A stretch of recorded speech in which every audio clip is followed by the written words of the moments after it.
Most people, especially when they start working on a certain role, say they get into YouTube, they get into consulting, whatever it may be, they'll just connect their personal bank account to the account associated with where they're being paid. And then what this does is that it just really it makes it very hard for you to separate business expenses, right? That's one big thing I need to give you guys advice on. Always separate business expenses from your work expenses, from your normal expenses, right?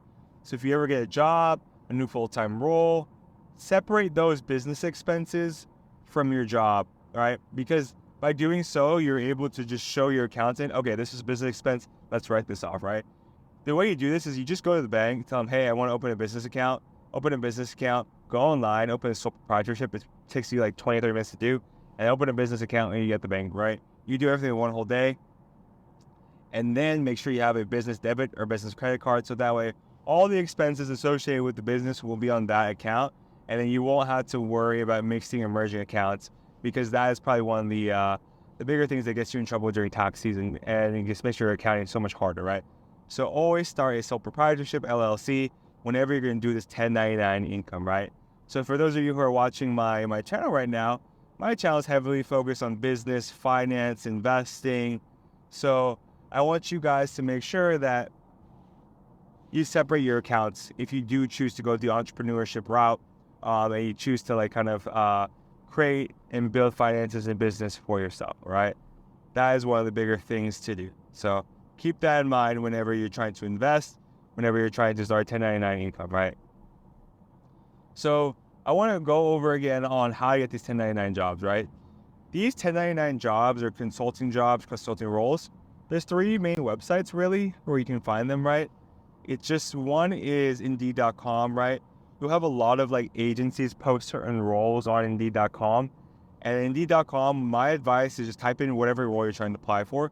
So like if you're a program manager, say in the San Francisco Bay Area, type in program manager, and then location to San Francisco, right? And then you'll just see a whole bunch of roles that will either be W-2 roles, which are like full-time jobs, or 1099 roles, right? Usually, if you look up the company and it's an agency, that is most likely a consulting gig or consulting role where they're trying to hire someone, right? And if you look up the company and it's like, say it says Stripe, says Google, stuff like that, that's most likely W-2 role as a full-time job. And then these companies will pay you like W-2 income, full-time job.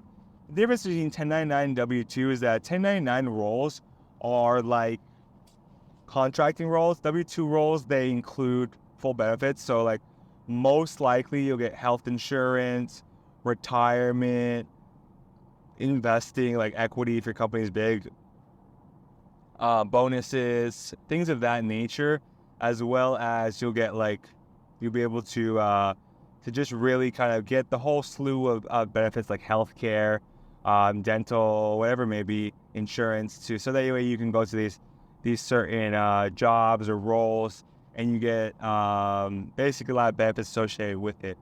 1099 contracting roles, they will pay you a little bit more because you won't have benefits, right? And it's basically straight cash deposits to your account, right? And essentially it's like you won't get healthcare, you won't get dental insurance, you won't get retirement as a 1099 contractor.